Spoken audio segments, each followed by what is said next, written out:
எந்த ஒரு செயலை செஞ்சாலுமே கச்சிதமா ஒரு விஷயத்தை முடிவெடுத்து அந்த எல்லா கோணங்கள்லையுமே அலசி ஆராய்ந்து அந்த விஷயத்தை திறமையா செயலாற்றக்கூடிய கன்னிராசி அன்பர்களுக்கு இந்த வாரத்தின் கிரக நிலைகளால் உங்களோட வாழ்க்கையில ஏற்படக்கூடிய மாற்றங்கள் என்ன மாதிரியான விஷயத்துல முன்னேற்றம் வரும், மேலும் என்ன மாதிரியான விஷயத்துல நீங்க கவனமா இருந்தால் நன்மைகளை பெற முடியும். அது மட்டும் இல்லாம இந்த வாரம் உங்களுக்கு அமைஞ்சிருக்கக்கூடிய கிரக நிலைகளால் நீங்க எவ்வளவு கவனமா இருந்தாலுமே ஒரு சில விஷயத்துல பின்னடைவு வரும். அது என்ன மாதிரியான விஷயம், அதை எப்படி நீங்க தவிர்க்கலாம் அப்படிங்கிற எல்லா விஷயத்தையுமே நாங்க உங்களுக்காக இந்த பதிவுல சொல்லியிருக்கோம்.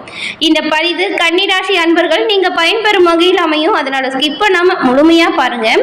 நீங்க இப்பதான் ஃபர்ஸ்ட் டைம் நம்மளோட சேனலை பார்க்கறவங்களா இருந்தா மறக்காம சப்ஸ்கிரைப் பண்ணி வச்சுக்கோங்க. இந்த வாரத்தில் கன்னிராசி அன்பர்களுக்கு கிரக நிலைகளை பொறுத்த வரைக்கும் இந்த வாரம் எப்படி உங்களுக்கு அமைய போகிறது, இந்த வாரத்துல நீங்க நினைச்ச காரியங்கள் நிறைவேறுமா, உங்களோட பலம் என்ன, பலவீனம் என்ன விஷயத்துல கவனமா இருக்கணும் அப்படிங்கிறத வாங்க நாம இப்போ விரிவா பார்க்கலாம். அறிவுத்திறனை அள்ளித்தரும் புதன் பகவான ராசி அதிபதியா கொண்டது கன்னிராசி. கன்னிராசியில உத்திரம், அஸ்தம், சித்திரை இந்த 3 நட்சத்திரங்களுமே அடங்கியிருக்கு. இந்த 3 நட்சத்திரக்காரங்களுமே உங்களோட வாழ்க்கையில எவ்வளவு பின்னடைவு வந்தாலும் சரிங்க, அதை தைரியமா எதிர்கொள்ளக்கூடிய ஒரு துணிச்சல் உங்களுக்கு வேணும் அப்படின்னு நினைச்சீங்கன்னா புதன்கிழமையில நீங்க நாராயணன் வழிபாடு செய்யறது உங்களோட வாழ்க்கையில நல்ல ஒரு முன்னேற்றம் தரக்கூடிய வழிபாடு அமையும். ஏன் அப்படின்னா உங்களோட ராசிக்குரிய கடவுள் நாராயணன், ராசிக்கு அதிபதி புதன் அப்படிங்கிறதுனால புதன்கிழமையில நாராயணன் வழிபாடு இந்த கன்னிராசி அன்பர்களுக்கு எண்ணற்ற நல்ல மாற்றம் தரும் வழிபாடு. உங்களுக்கு நாராயணன் பிடிக்கும் என்றாலும் ஓம் நமோ நாராயணா போற்றி அப்படிங்கிற மந்திரத்தை 3 முறை பதிவிடவும் செய்யுங்க. அந்த நாராயணின் பரிபூர்ண அருளும் உங்களுக்கு கிடைக்க பெற்று நீங்க நலமுடன் வாழ வாழ்த்துக்களையும் உங்களுக்காக நாங்க இறைவனிடம் பிரார்த்தனையும் செஞ்சுக்கிறோம்.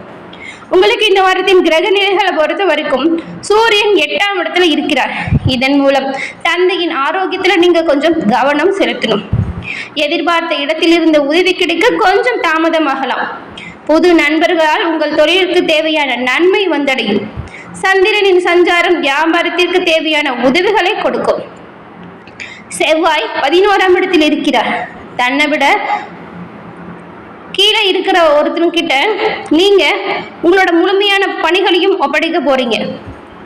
உங்களுக்கு எதிரானவங்களோட பலம் கூடும், அதனால கவனமா இருங்க. மன சஞ்சலம் அதிகரிக்கலாம். எல்லா விஷயத்தையுமே கவனமா செயலாற்றணும்.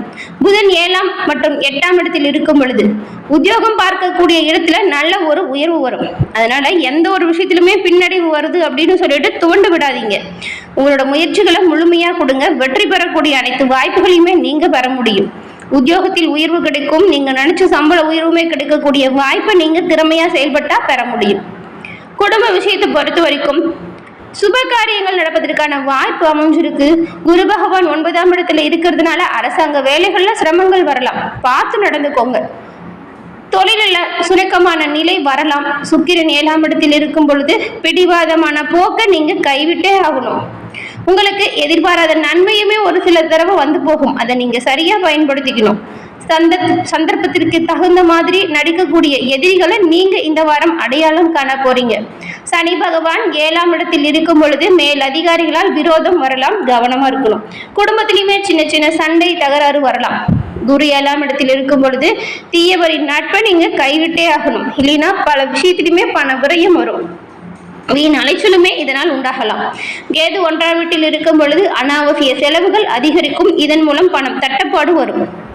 நீங்க இந்த 18 மற்றும் 19ஆம் தேதி உங்களுக்கு சந்திராசிரமம் வரதுனால அன்றைய தினம் மிகுந்த கவனமா எல்லா விஷயத்திலுமே செயல்பட்டால் நன்மைகளை பெற முடியும். கூடுமான வரைக்கும் அன்னைக்கு ரொம்பவுமே நீங்க உங்களோட செயல்களில் கவனமா தான் இருக்கணும். முடிஞ்ச அன்னைக்கு உங்களோட குலதெய்வ கோவில் சென்று வழிபட்டு வாருங்க, நன்மைகளை நீங்க பெற முடியும். அதே போல ஜாதக ரீதியா உங்களுக்கு இருக்கக்கூடிய அனைத்து பிரச்சனைகளும் சந்தேகங்களும் தீர ஸ்கிரீன்ல தெரிகிற நம்பர் உங்களுக்கு உறுதுணையா இருக்கும். நிறைய பேர் இவங்ககிட்ட ஃபோன் மூலியமாவே ஜாதகத்தை கணிச்சு இப்போ உங்களோட வாழ்க்கையில நல்ல ஒரு உயர்வை கண்டதா சொல்லியிருக்காங்க. அதனாலதான் நீங்க பயன்பெறும் வகையில இந்த நம்பர் இருக்கட்டும் அப்படிங்கிறதுக்காக கொடுத்துருக்கோம். டிஸ்கிரிப்ஷனுமே நம்பருக்கு பயன்படுத்திக்கோங்க. ஸ்கிரீன்ல தெரியுற அனைத்து பிரச்சனைகளுக்குமே தீர எளிய முறையில இவங்க வழிபாட்டு முறைகளை சொல்றாங்க. நிறைய பேர் இந்த பிரச்சனை தீர்ந்து அவங்களோட வாழ்க்கையில இப்போ நல்ல ஒரு நிலைமையில முன்னேற்றத்தோட வாழ்வதா சொன்னாங்க. அதனாலதான் உங்களுக்கு பயனா இருக்கும் அப்படின்னு கொடுத்துருக்கோம். டிஸ்கிரிப்ஷன்ல நம்பருக்கு பயன்படுத்திக்கோங்க. அதே போல கன்னிராசி அப்படின்னு சொன்னாலே இவங்க இயல்பிலேயே ரொம்பவும் நிறைவான நபர்களா இருப்பீங்க. செய்யும் வேலை எல்லாமே ரொம்பவுமே கச்சிதமா செஞ்சு முடிக்கக்கூடியவங்களா இருப்பீங்க. ஒரு விஷயத்த முடிவெடுக்கிறதுக்கு முன்னாடி எல்லா கோணத்திலையுமே அலசி ஆராய்ந்து பார்ப்பீங்க.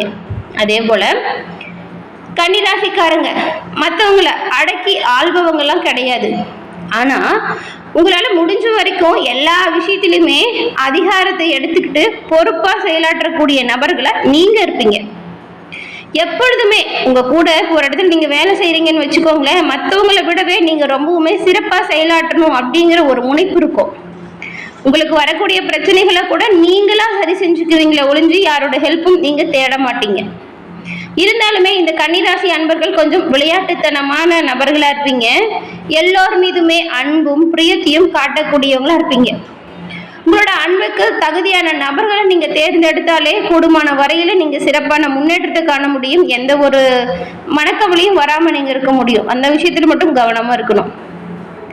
நீங்க எப்பவுமே எல்லார்கிட்டயுமே அன்பா தான் இருப்பீங்க. ஆனா உங்களோட மறுபக்கம் யாருக்குமே தெரியாது. மனசுல எவ்வளவு வலி வேதனை இருந்தாலுமே அதை யாருக்கிட்டையுமே சொல்ல மாட்டீங்க. ஆனா மற்றவங்க ஏதாவது மனவேதனையோடு வந்தா கூட நல்லா உங்களோட அறிவுரையா இருக்கட்டும், உங்களோட பேச்சு சொல் எல்லாமே ரொம்பவுமே தைரியம் கொடுக்கக்கூடிய வகையில இருக்கும்.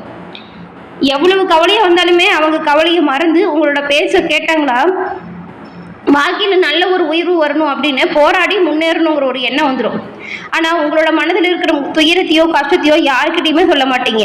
அதை நீங்களா சரி செய்யணும் அப்படின்னு ரொம்பவுமே தெளிவா கவனமா இருப்பீங்க. மன சஞ்சலமே இருந்தாலும் அதை வெளிப்பாட்ட மாட்டீங்க. உங்களோட சந்தோஷம் எல்லா இடத்துலையுமே எல்லாருக்கும் சந்தோஷத்தை கொடுக்கும். ஆனா உங்களோட துக்கம் யாருக்குமே எந்த ஒரு விதத்திலையுமே பாதிப்பு ஏற்படுத்தாது. அதே போல யாருக்கிட்டையுமே அவ்வளவு சீக்கிரம் கோபமும் பட மாட்டீங்க.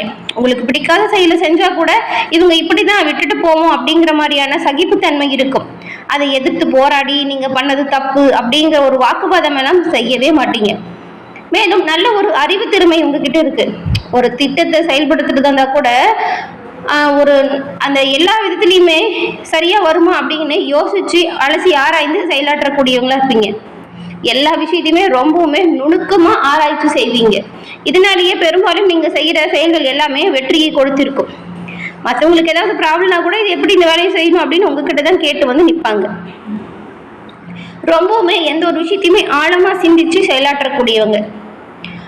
இந்த கன்னிராசியில் இருக்கக்கூடிய 3 நட்சத்திரக்காரர்களுக்கும் என்ன மாதிரியான பலன்கள் உண்டாகும் அப்படிங்கிறத நாம இப்ப பார்க்கலாம்.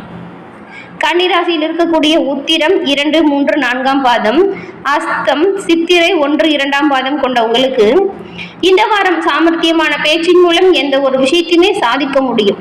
அதே வேளையில அடுத்தவங்களோட செயல்களுக்கு நீங்க பொறுப்பேற்காமல் இருக்கிறது ரொம்பவுமே நல்லது. வீண் அலைச்சல் உண்டாகலாம், கவனமா இருங்க. குடும்பத்துல ஏதாவது சின்ன சின்ன சண்டை சச்சரவுகள் வரலாம், கொஞ்சம் விட்டு கொடுத்து அனுசரிச்சும் போறது நல்லது. உத்திரம் பாதம் நட்சத்திரக்காரங்களுக்கு இந்த வாரம் குடும்பத்தில் நடைபெற இருந்த நல்ல காரியங்கள் ஒவ்வொன்றா நடக்க ஆரம்பிக்க போகுது. நண்பர்களால் அனுகூலமான விஷயங்கள் நடக்கும். போதுமான வரைக்கும் அடுத்தவங்க விஷயத்துல நீங்க தலையிடாமல் இருக்கிறது நல்லது. பெரியவங்களோட ஆலோசனையை கேட்டு எந்த ஒரு விஷயத்தையும் செய்யறது ரொம்பவுமே நல்லது. தம்பதிகளிடையில் ஒத்த கருத்து ஏற்படும். அஸ்தம் நட்சத்திரக்காரர்களுக்கு இந்த வாரம் பதற்றத்தை தவிர்த்து நிதானத்தை கடைபிடித்தால் நன்மைகளை பெற முடியும். சின்ன சின்ன விரயங்கள் ஏற்படும், அதுவுமே சுப செலவா முடியும். இருந்தாலுமே பண வரவு உங்களுக்கு திருப்தி தரும் வகையில் இருக்கும். உங்களோட தன்னம்பிக்கை திறமை அதிகரிக்கும். நுண்கலை, கட்டிடக்கலை போன்ற தொழில் செய்யக்கூடியவங்களுக்கு நன்மைகள் அதிகரிக்கும். சித்திரை 1, 2ஆம் பாதம் கொண்டவங்களுக்கு இந்த வாரம் கலைத்துறையில் இருக்கிறவங்க இருந்தா எல்லா வேலைகளையுமே சுமூகமா முடிக்கக்கூடிய வாய்ப்பு உண்டாகும். உங்களை தேடி புதிய வாய்ப்புகள் வந்து சேரும். திறமைகளை வெளிப்படுத்துவதற்கான சந்தர்ப்பங்கள் தானா வந்து சேரும். பொருளாதார வசதியில முன்னேற்றம் ஏற்படும். புதிய வாகனங்களை வாங்கக்கூடிய யோகம் உண்டாகும். ஆக்கப்பூர்வமான முயற்சிகளில் ஈடுபட்டீங்கன்னா நீங்க வெற்றி பெறக்கூடிய அமைப்பை இந்த வாரம் பெற முடியும். மேலும் வெள்ளிக்கிழமையில ஐயப்பனை தரிசித்து வணங்கி வருவதன் மூலம் எதிர்பார்த்த காரிய நன்மைகள் உங்களுக்கு உண்டாகும். செல்வ நிலை மேலோங்கி வளரும். சபரிமலை சாசாவின் பரிபூர்ண அருளையும் பெற வெள்ளிக்கிழமையில நீங்க ஐயப்பனை வழிபட்டு வந்தால் நன்மைகளை பெற முடியும். என்ன நேயர்களே, இந்த பதிவு நீங்கள் பயன்பெறும் வகையில் அமைஞ்சிருக்கோம் அப்படின்னு நினைக்கிறோம். இந்த பதிவு பிடிச்சிருந்தா லைக் பண்ணுங்க. உங்களோட நண்பர்கள், குடும்ப உறுப்பினர்கள் கன்னிராசியா இருந்தாங்களா அவங்களுக்கும் இந்த பதிவை ஷேர் பண்ணுங்க. இந்த வாரம் எப்படி அவங்க கிரக நிலைகளால் பயன்கள் அடைய போறாங்க, எந்த விஷயத்துலலாம் கவனமா இருக்கணும் அப்படிங்கறத தெரிஞ்சுக்கிட்டோம். நீங்க இப்பதான் ஃபர்ஸ்ட் டைம் நம்மளோட சேனலை பாக்குறவங்களா இருந்தா மறக்காம சப்ஸ்கிரைப் பண்ணி வச்சு கூட வர பெல் ஐகானை கிளிக் பண்ணி வச்சுக்கோங்க. அப்பதான் நாங்க போடுற பதிவுகள் உடனுக்குடன் நோட்டிபிகேஷன் மூலம் உங்களை வந்தடையும் அப்படிங்கிறதையும் தெரிவிச்சுக்கிறோம். நன்றி நேயர்களே.